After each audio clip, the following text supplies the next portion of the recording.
Selamat pagi, selamat siang, selamat sore, selamat malam semua. Kali ini kami dari kelompok 9, mata kuliah pengantar kecerdasan buatan di kelas C, program studi informatika Universitas Atmajaya Yogyakarta akan mempresentasikan hasil tugas kelompok kami mengenai identifikasi film. Sebelumnya, perkenankan kami untuk memperkenalkan diri. Kami dari kelompok 9 yang beranggotakan saya, Frederikus Mardianto Winoto, NPM 2007-10659. Kenalkan, nama saya Bramajaya Prenangin dengan NPM 2007-10898. Perkenalkan, nama saya Julian Franklin, NPM 2007-10932. Perkenalkan, nama saya Fernando Ngun, nomor NPM 200710948. Pada tugas kali ini, kami kelompok 9 akan mengidentifikasikan ruang permasalahan dari kecerdasan buatan dalam film Blade Runner 2049. I told you not to fuss. And yet, voilà, bon appétit. Ya, kita langsung beralih ke produk Joy, di mana produk Joy ini merupakan salah satu hal yang utama dalam film Blade Runner 2049. Seperti sebelumnya kita sudah lihat cuplikan video, produk Joy ini adalah produk hologram. Yang dalam video cuplikan tadi kita bisa lihat adalah seorang wanita yang menemani tokoh utama dalam film, yakni Ziggy. Joy merupakan produk kecerdasan buatan berbentuk holografik ciptaan Neander Wallach yang dapat dibeli di dalam dunia Blade Runner 2049. Salah satu dari hasil produk Joy ini dicintai oleh tokoh utamanya, yakni Blade Runner Key. Tokoh Joy di dalam film Blade Runner ini digambarkan sebagai seorang wanita dengan paras rupawan yang bisa menyesuaikan aksen bicara untuk menyesuaikan dengan selera konsumen yang membelinya. Nah, pada awal mulanya, pada awal pembuatan produk Joy, diceritakan dalam film Blade Runner ini bahwa mulanya produk Joy yang dimiliki oleh Key ini hanya bisa beraktivitas di dalam rumah dan tidak bisa keluar rumah.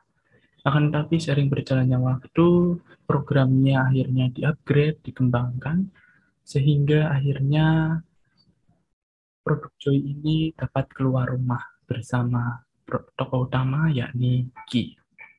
Oke, sekarang kita masuk ke dalam ruang permasalahan di dalam film Blade Runner ini, khususnya untuk produk Joy. Jadi di dalam film Blade Runner ini, kami kelompok 9 menemukan ada dua ruang permasalahan.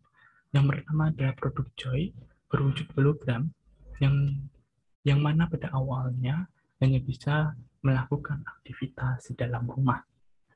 Lalu yang kedua ruang permasalahannya adalah replikan yang ditampilkan dalam film Blade Runner ini yang merupakan ciptaan dari seorang tokoh yang bernama Tyrell. Itu didesain untuk tidak punya anak, akan tetapi telah ditemukan seorang wanita yang adalah replikan juga, diduga meninggal saat melahirkan. Nah, selanjutnya kita akan menuju ke cabang-cabang artificial intelligence yang digunakan. Dalam film Blade Runner ini, khususnya untuk produk Joy, ada 6 cabang artificial intelligence yang kami temukan. Yang pertama ada speech recognition, yang kedua ada natural language processing, yang ketiga ada machine learning, yang keempat expert system, yang kelima knowledge engineering atau representation, dan yang terakhir adalah neural network. Langsung saja kita simak penjelasan berikut ini. Baik, kita akan ke cabang pertama dari penerapan AI pada artificial intelligence yang bernama Joy ini. Yang pertama yaitu pada speech recognition, ya, atau pemahaman ucapan. Nah, untuk mengawali, kita akan melihat dulu, menyaksikan sepintas ada sebuah cuplikan dari menit 16 dari film ini, yang merupakan salah satu contoh penerapan dari speech recognition.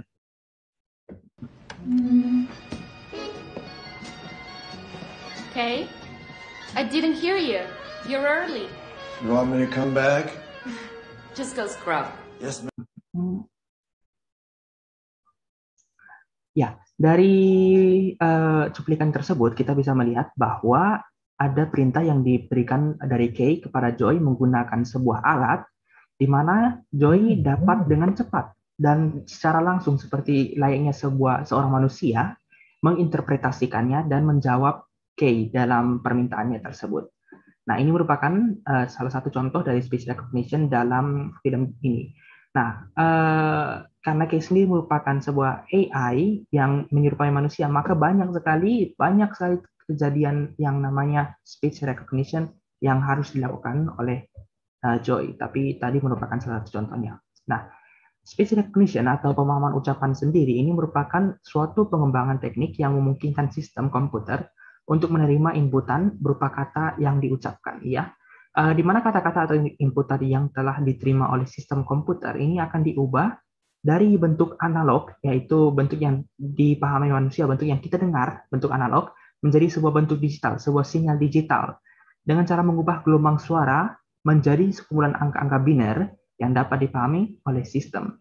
Nah, sekumpulan angka-angka ini disesuaikan dengan kode-kode tertentu yang tersimpan dalam suatu perangkat atau sistem. Nah, analoginya seperti biasanya kita coba di Google Translate, mungkin kita pernah mencoba menggunakan fitur Translate menggunakan speech recognition-nya. Nah, seperti itu. Contohnya pada gambar ini, speech recognition yang berfungsi mengubah suara manusia menjadi bentuk yang dapat dipahami AI. Jadi ada mikrofon diproses dan muncullah teks yang sesuai dengan apa yang kita ucapkan pada mikrofon tersebut. Oke, kita ke cara kerja speech recognition, di mana ada 4 tahap ya. Ada tahap penerimaan inputan, di mana sumber suara diterima melalui media perantara, peranti input, contohnya seperti mikrofon yang kita gunakan. Kemudian akan ada tahap ekstraksi, di mana penyimpanan inputan yang berupa suara dan sekaligus pembuatan basis data database sebagai pola. Oke, selanjutnya tahap pembandingan, di mana akan terjadi pencocokan data baru dengan data suara, yaitu pencocokan tata bahasa pada pola yang ada pada tahap sebelumnya. Dan tahap terakhir yaitu tahap validasi identitas pengguna, di mana AI akan melakukan identifikasi orang yang berbicara berdasarkan kata yang diucapkan. Nah, untuk cara kerja speech recognition ini, untuk pemrosesannya akan dibahas lebih lanjut pada natural language processing yang akan dijelaskan oleh teman saya, Bram. Baiklah, di sini saya akan menyampaikan cabang kedua dari AI, yaitu natural language processing. Untuk lebih lengkapnya, kita dapat melihat cuplikan dari NLP itu sendiri. Request. DNA records, children born 6/10/21. Looking for anomalies?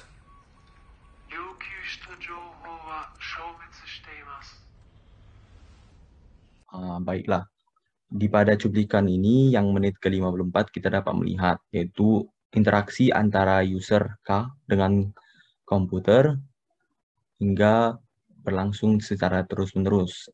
Itu merupakan salah satu contoh dari cara kerja dari NLP.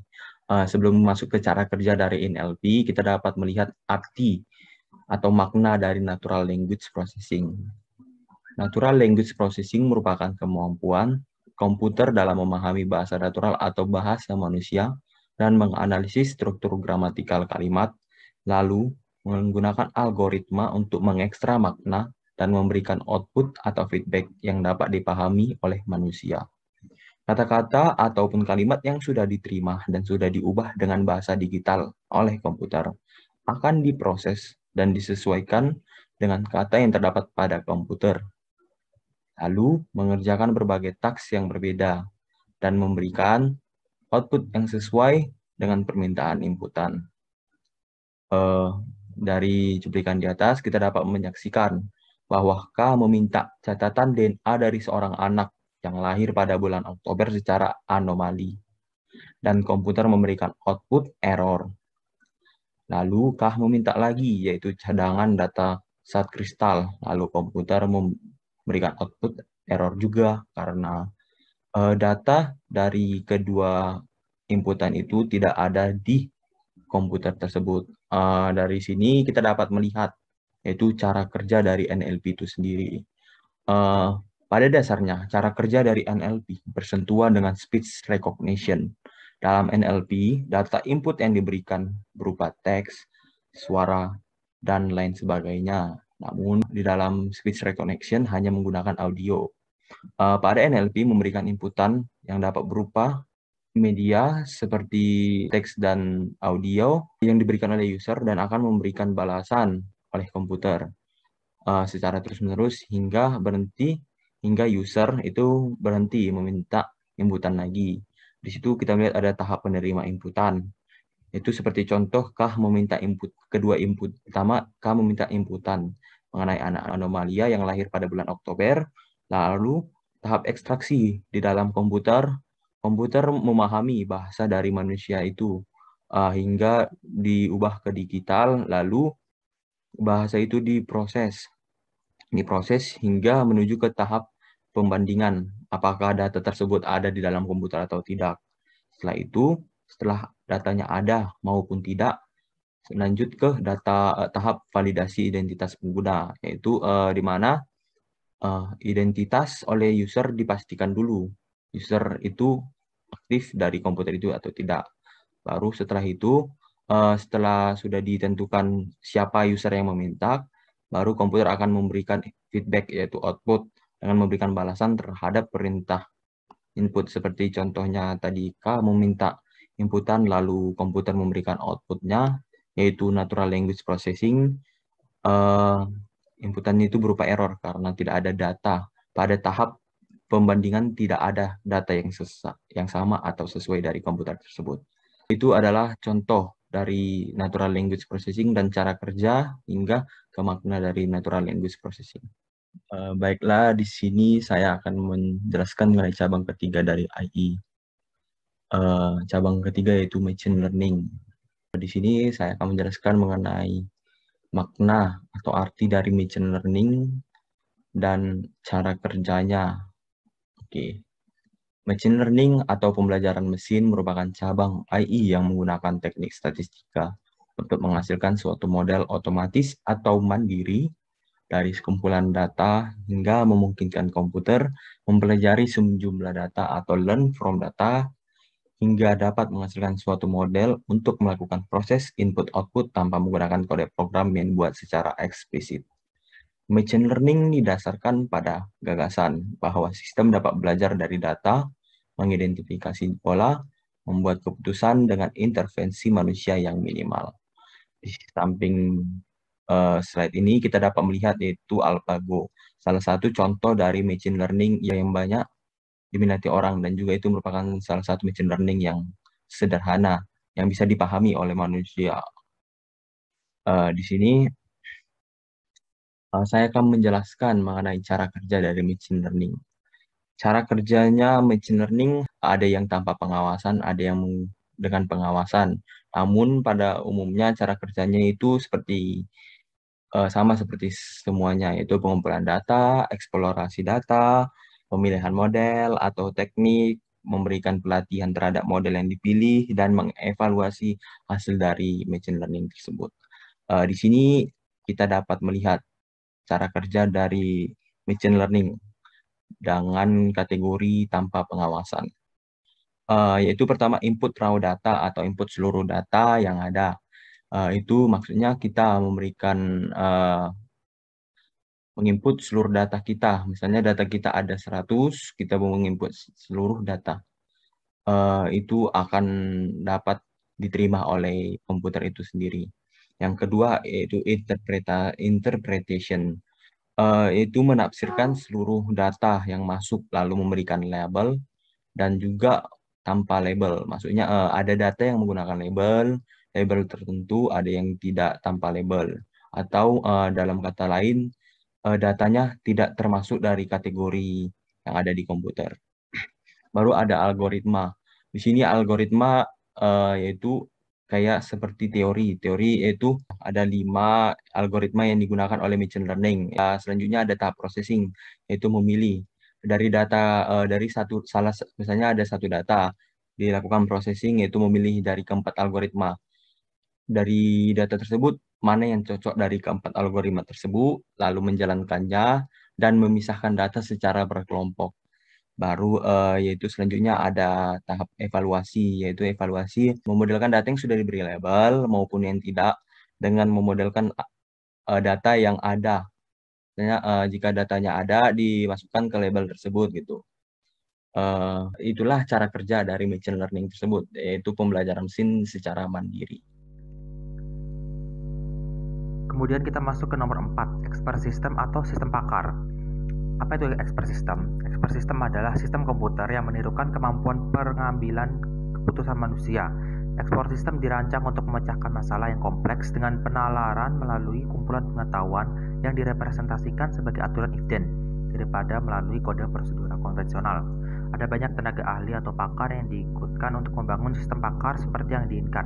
Nantinya sistem akan menyimpan data yang diinput tersebut dan digunakan untuk menganalisa masalah sekaligus menyelesaikannya di masa mendatang. Seperti yang digambar kecil ini. Jadi kita ingin menanyakan sesuatu masalah dan kita ingin mengetahui jawabannya, jawaban yang diinginkan. Kemudian nanti sistem tersebut akan memilih jawaban dari knowledge base atau knowledge base yang tersimpan, kemudian dipilih mana jawaban yang sekiranya dibutuhkan oleh user ini, kemudian nanti sistem ini akan memilih jawaban tersebut dan akan diberikan kepada user tersebut. Baik, kita ke knowledge representation, di mana knowledge representation ini adalah representasi pengetahuan dalam bahasa Indonesia ya. Knowledge representation atau representasi pengetahuan ini merupakan suatu proses untuk menangkap hal-hal penting dari beberapa pernyataan serta mengelaborasi dan menyediakan informasi tersebut untuk algoritma pemecahan masalah. Jadi akan ada AI akan mencoba memahami dan mengambil pokok-pokok penting ya dari pernyataan-pernyataan yang ada di bawah ini.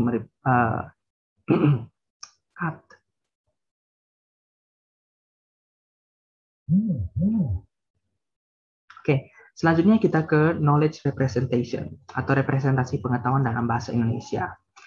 Knowledge representation atau representasi pengetahuan merupakan suatu proses untuk menangkap hal-hal penting dari beberapa pernyataan serta mengelaborasi dan menyediakan informasi tersebut untuk algoritma pemecahan masalah. Bagian AI ini berkaitan erat dengan logika, yaitu antara lain logika proposisi, predikat, dan logika kabur.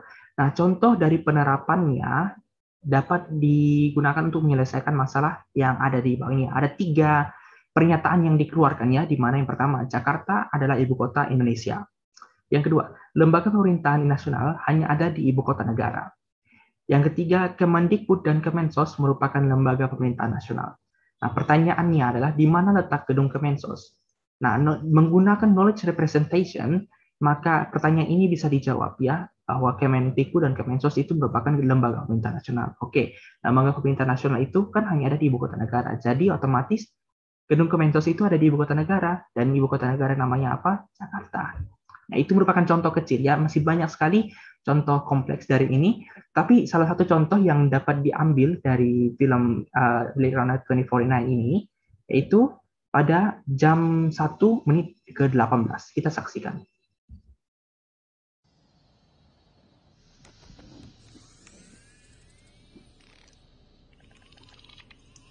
They say you're the best memory maker there is.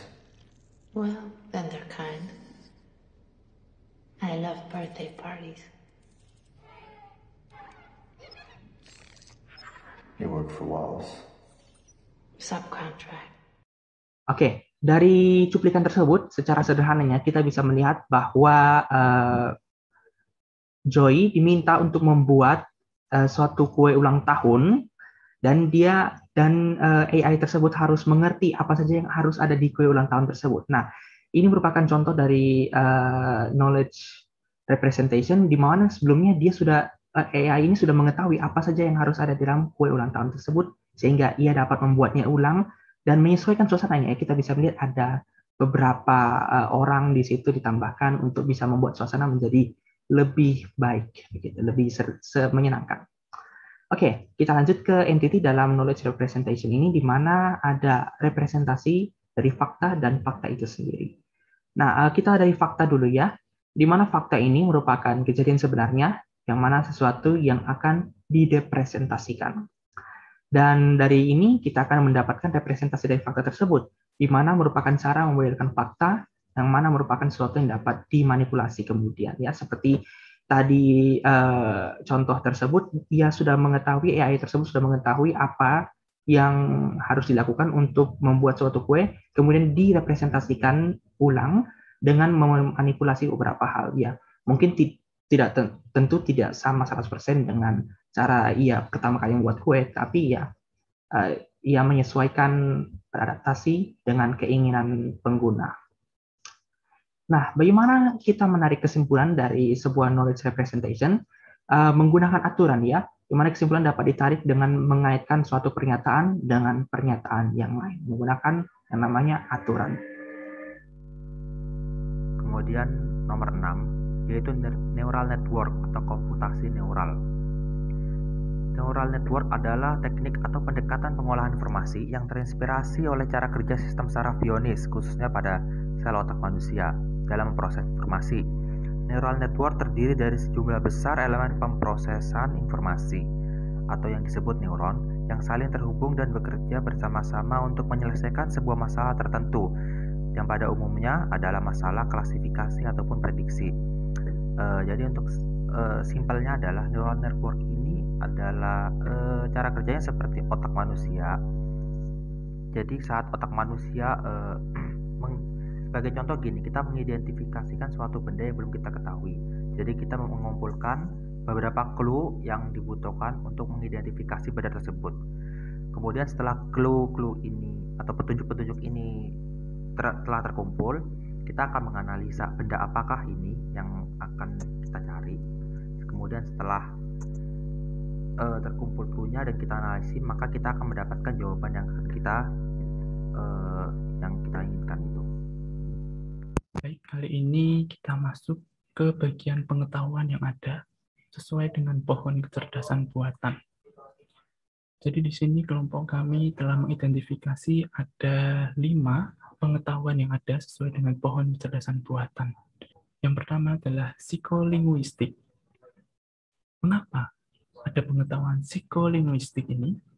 Produk Joy dapat mengerti dan dapat memahami bahasa manusia dengan baik, dan juga melakukan feedback dengan bahasa yang serupa.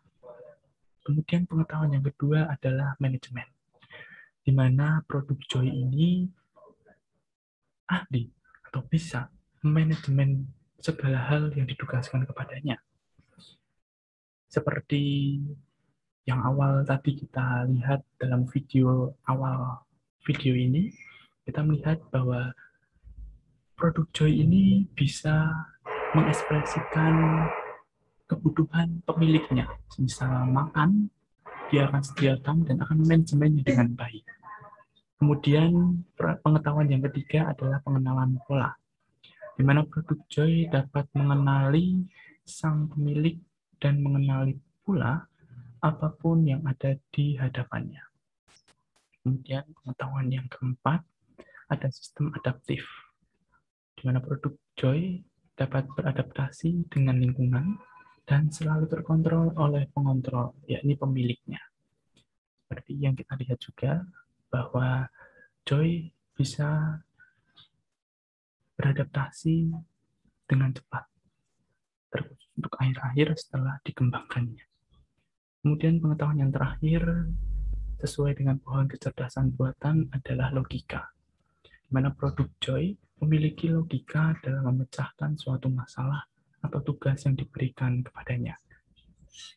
Pengetahuan inilah yang bisa dibilang juga menjadi cikal bakal kenapa pemeran utama dalam film Blade Runner ini, yakni Sigi, itu sangat menyukainya. Baik, sekian presentasi dari kelompok kami. Mohon maaf apabila ada salah kata. Terima kasih.